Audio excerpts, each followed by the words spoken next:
Yes, it is another week's edition of 60 Minutes Nigeria. My name is Erosa Agmalao. Today's program will be an abridged version to enable us bring you educational program after this talk show, this current affairs program. And I know that you are really going to enjoy my very distinguished discussants, eminent personalities who will be dissecting the national issue that we have for discussion today. We'll be looking at COVID-19 and, of course, federal government's new measures. We'll be analyzing it from 4th of May. Federal government intends to introduce new measures. We'll be looking at that. To join me dissect the topic today, I have Mr. Eigalua Andrew, President United in Democracy, a pressure group that advocates for good governance. He's also a very seasoned political analyst and, of course, a communication strategist. We also have with us a very popular face, a very distinguished clergyman, Dr. Emeka Ekuga. Nice to have you with us today. Thank you very much. Okay. The president recently, in a nationwide broadcast, ordered total lockdown with immediate effect in Kano State because of the strange deaths, the deaths in Kano State. Now we understand that the NCDC, the testing center in Kano, has commenced testing, and the federal government delegation has also gone to Kano. Now, for FCT, the FCT for Lagos, the epicenter of coronavirus in Nigeria, and of course, Ogun State, the president had earlier ordered lockdown and extended the lockdown. So Nigerians were waiting to know what the next step would be, and the president extended it by a week. But from 4th of May, the lockdown will be relaxed. It's going to be a phased easing of the lockdown. And only yesterday, the Presidential Task Force on COVID-19 also addressed, briefed the nation, briefed journalists, briefed the press, and also made it very clear the way this phased easing of the lockdown will be done. But there will be a curfew imposed by President Muhammadu Buhari from 4th of May, and that will be from 8 p.m. to 6 p.m. But something seemed to be striking in all of this. The model adopted by Edo State seemed to be replicated by the federal government, because before, just yesterday, the curfew imposed by the State government elapsed, 7 to 6 a.m. But federal government says 8 p.m.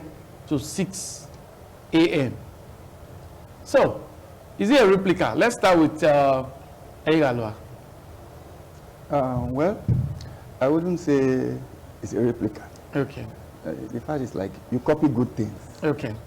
If the method the Edo State government have adopted and the federal government says it has worked for Edo State, there's nothing bad in having a replica of it. Okay.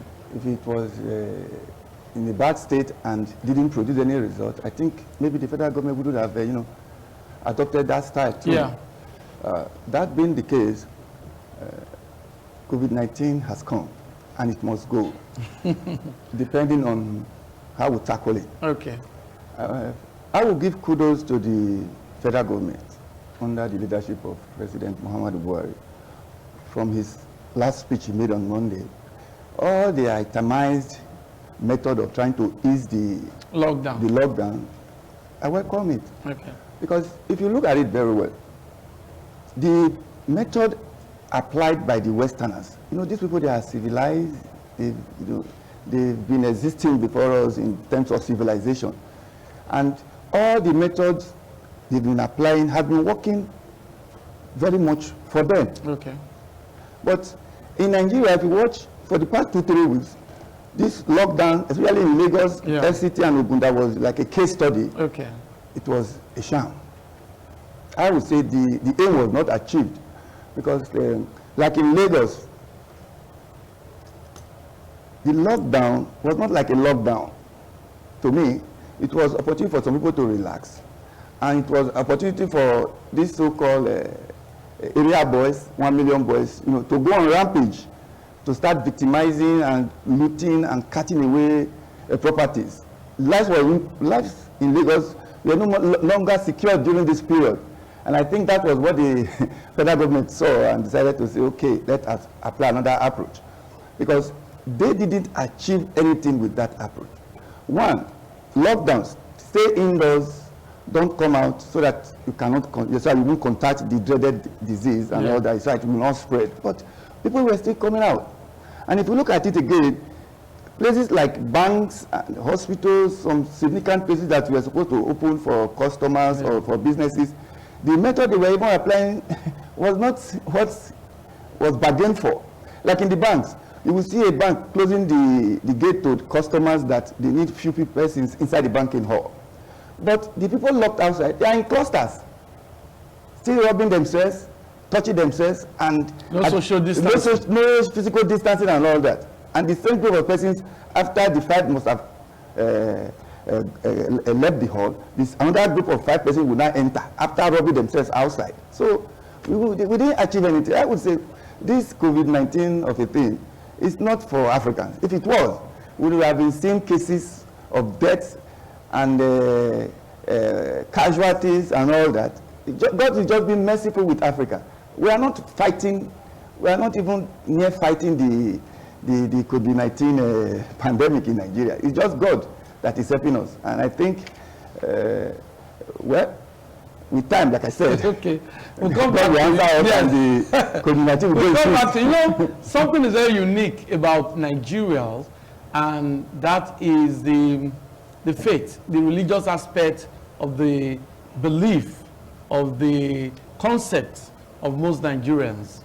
Nigerians believe in God, and that's a very unique factor about the citizens of this country. Well, we have a clergyman in our midst. Yes. Yeah. What's your take on federal government's plan to ease the lockdown? Well, before I react on the area of federal government easing the lockdown, I just want to also thank God you made mention of God in this studio today. Okay. Before you always tell us, this is studio, you don't talk about miracle, you don't talk about this, you don't talk about that, except there is room for that. But no, I'm only saying that Nigerians believe in God. Yeah, but I think it takes time around. Yeah, different faiths. There is room to express our gratitude to God. Yeah, we have to. It has always been God for us in Nigeria, in Africa. It has always been God for us. Mr. Andrew have just said it. Okay. If what happened in the European countries and the other nations happened in Nigeria, my God, I don't know. But God has been too faithful to us. Now, come to the area of the easy lockdown. Of course, Mr. President must have listened properly from the office of the NCDC, from the office of the Federal Task Force on COVID-19. I believe it was a better recommendation that the lockdown be easy, especially in where it was total lockdown. Yeah. Because there was nothing achieved on that from the onset. But it was a kind of an experiment. It was a study case used by Lagos, Abuja, and Ogun State. But of course, we come to discover that it did not yield anything good. But don't you think it was able to curtail the spread? The plan of the federal government is to curtail the spread. Yeah, it they was. said if people were indoors, then that physical distancing to a large extent will be achieved. Don't you think that was achieved? It wasn't. Why did I say so? Because if you look at the nation Nigeria today, where you have much more numbers of positive cases in COVID-19 is Lagos, Abuja. Ogun is not even too much of that, just because Ogun is close to Lagos. And that is why Ogun was also kind of added. But if you look at it very carefully, numbers were increasing instead of decreasing. Of course, I was with the the coordinator Edo State World Health Organization yesterday, and she said the reason why they are able to achieve the number of the cases recorded is because there was a constant testing. There was constant testing. But I agree with me that the constant testing, I don't think Lagos State went house to house to start testing people, but the people volunteered, and there was stress. And this stress is based on people who came all the way from the European states or whatever. And the first index case is somebody who came all the way from outside the country, and the thing started spreading. And the idea of locking down Abuja, Lagos, Ogun State, total lockdown was not the best approach. Okay. It wasn't the best approach. We had case in Benin, in Edo State, I mean to say, starting from Benin City, the capital of Edo State.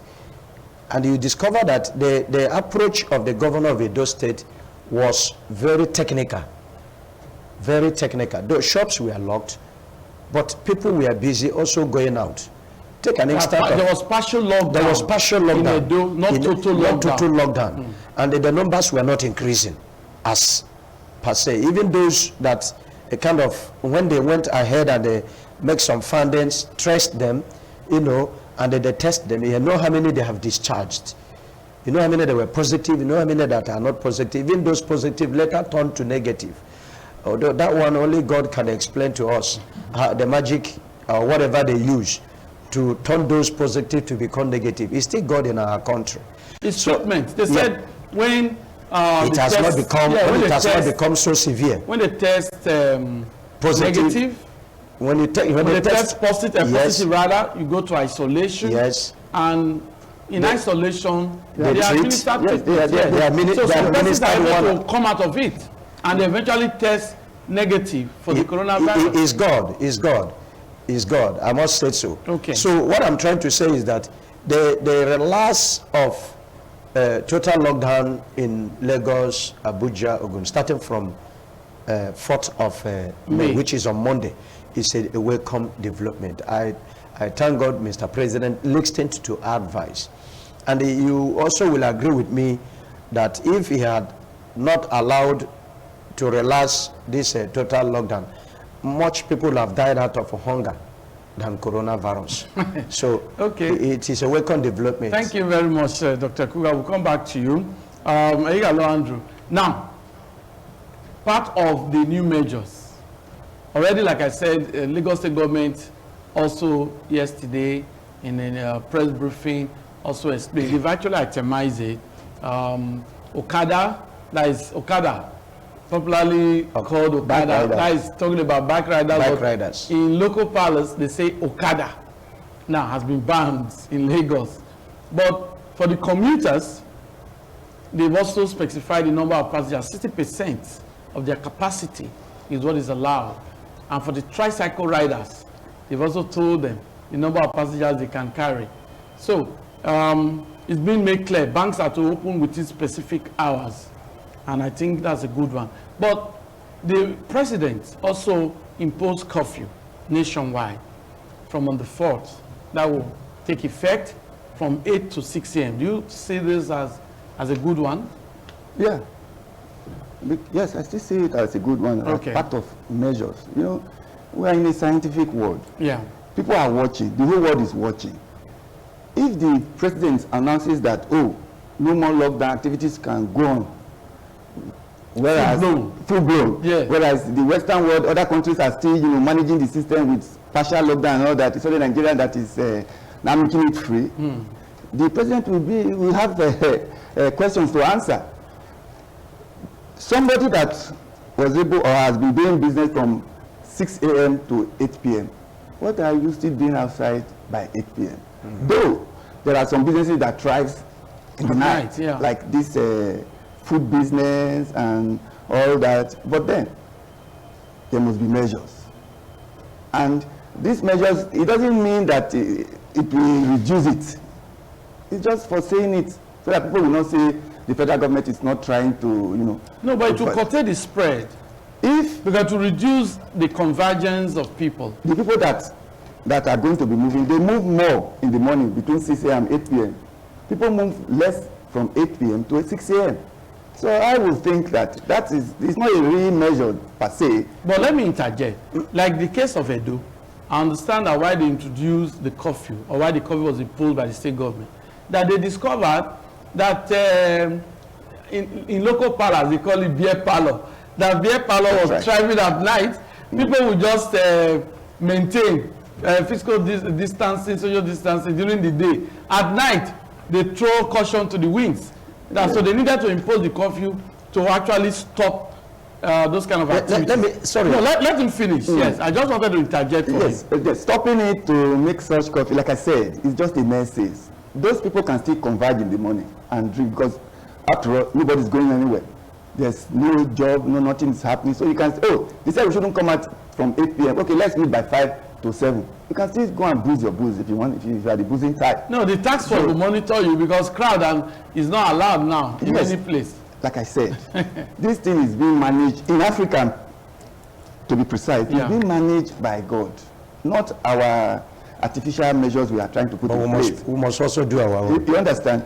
So, by doing this, the alternative measures, you are putting measures not to come out, not to use your wash hands regularly, physical distancing should be adhered to, and all that. What of other measures, like taking care of your citizens? You have to take that into consideration too. And if you look at it very well, in the Western world, they've taken care of their citizens. Nobody is crying wolf over there. They are at home, they are getting their alerts from the banks.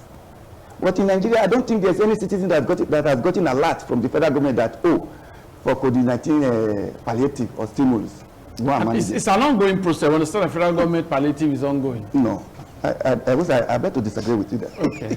If they want to take a proactive action, is this kind of incident or emergency case, it needs a proactive action, proactive remedy. Now, do you know that if you don't feed per day, a whole day, if you don't eat at least once a day, you have problem? And this issue of lockdown, all that has been going on for almost a month in Nigeria now, and no sufficient palliative has been put in place for the citizens to stay afloat without thinking of the fact that, oh, even if I didn't go out today, but I'm okay. They should put that into consideration. Okay. Like, I did some calculations recently. I did the research. Remember, Nigerians that have bank accounts, they were up to 120 million. Those with BVN were about 40 million citizens that have. If you say, okay, let's pay 20,000 to each Nigerian that has a BVN, that has an account with BVN, with 20,000, you get 800 million. It's not even close to 1 billion, and we'll be hearing billions that have been donated into this COVID-19 issue. And the people are suffering. I will use this opportunity to appeal to federal government. Let's be serious for once. Let's take the welfare and of Nigerians at heart for once, and put our selfish interests by the side. You can imagine you are trying to bring palliative stimulus for your citizens. You are distributing a pack of Indomie and 2 cups of rice to a family, or a family of 5, 6, 7. Is that a palliative? Is that a stimulus that will cover for the staying at home?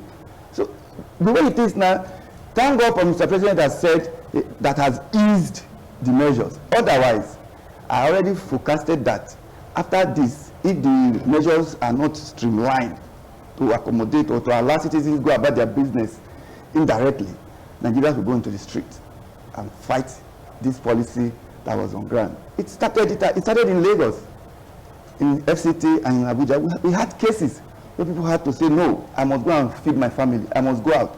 Because if you look at this very well critically, this COVID-19 disease and all that is a kind of big man disease. It doesn't concern the poor people. I'll come back to you. Let's get the thoughts of Dr. Igalo. I can see you are itching to make some comments. I just want to add on the area of curfew by the federal government. Okay. It has a long way to go. Okay. I'm not going to disagree with Mr. Andrew. You are very free to disagree. No, but he has made his own comment. He made his point. Okay. He made his point. So I will only add 1 or 2 things to what he has just said, and probably whatever I said may also counter what he said. Okay. If you said if you look properly, the area of lockdown, I mean, curfew from 8 o'clock to 6 a.m. to 6 a.m. Okay. 8 p.m. to 6 a.m. is a welcome development. It has helped, even in Edo State, it helps so much. I used to sometimes hear people shouting, sometimes close to my house, around 7:15, 7:30. Somebody will be walking, with handset, going. The next thing they will snatch the bag, not with motor, not with bicycle, with leg. They will snatch the handsets. And why will it be like that? Because you are walking in the night. But this time around, you cannot hear somebody snatch your handset in the afternoon. You can't hear somebody snatch your bag around 6 when you are rushing to go home. The only incident that happens is when you refuse to start going on time. You may jam yourself with somebody when you are hurrying to go home when it is 7 o'clock, because that force will hold you. And also, it also help us security-wise. Okay.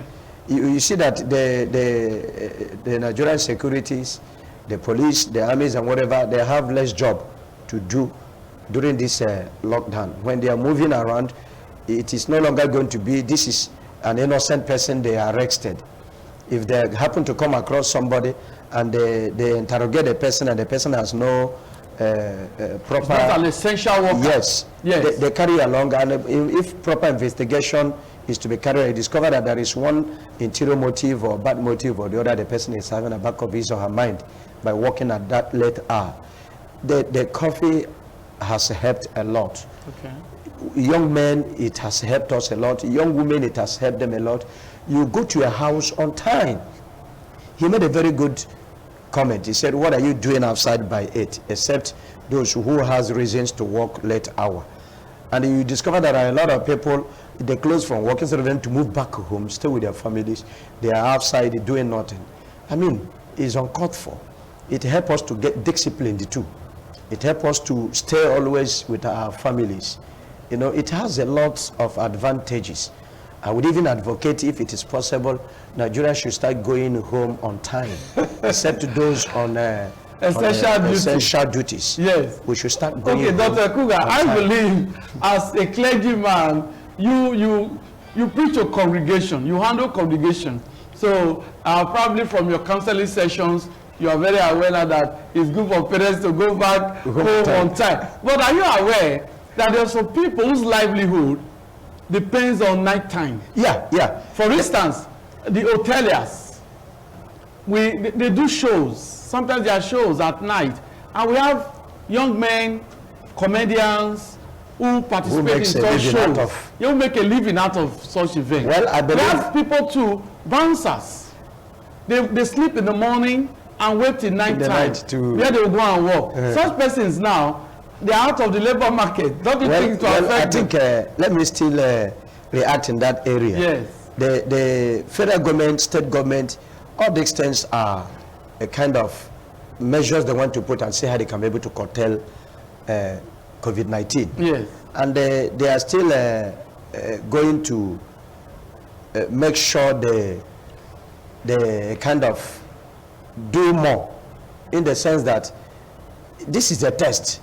If it works out fine to whatever they are intending for, yes, they continue, or they also come up, like federal government has come and said we are relaxing the lockdown. So it's an experiment, and I believe all the purpose is COVID-19, we don't want you anymore. And sooner or later, very, very soon, issue of COVID-19 will also be over. Amen. It will also Amen. be over. Let me join Dr. Kuga now, so that you know that I also believe in God. We pray, we are optimistic that the issue of COVID-19 will be a thing of the past soonest, so that normalcy can return to the economy, to the way of life of Nigerians. But let's get the parting words of Eiga Loa. Now, what's your parting words? Well, parting words is this: let us follow the rules and regulations of the World Health Organization. Yes. Wash your hands regularly, keep physical distancing. Yes. Use your face mask, and above all, let's be prayerful. That's a good one. My guests are emphasizing prayers. Okay, your parting words. My parting words. Yes. is not really to advise, but to encourage the federal government. Okay. Whatever you're doing, be transparent. I expect the government to always publicize however this COVID-19 issue in Nigeria is going. Okay. Very straight to the people of Nigerians. Let's know what is going on. Above all, follow the rules. I think part of this has been why it is not so severe and hot or harsh too much on us in Nigeria. If somebody didn't die on COVID-19, don't tell us the person died of COVID-19. If somebody is not positive, don't tell us the person is positive. Because we don't use sickness to play.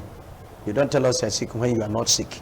And above all, try and see how we can be, how federal government and state can also be able to reach out to people. If possible, easy everybody to go to his or her businesses, because it is only God that takes care of us. When we put our own measures and God takes care of us, I think we will get it right. COVID-19 will not end us. Rather, we'll end COVID-19. Thank you and God bless you. Thank you.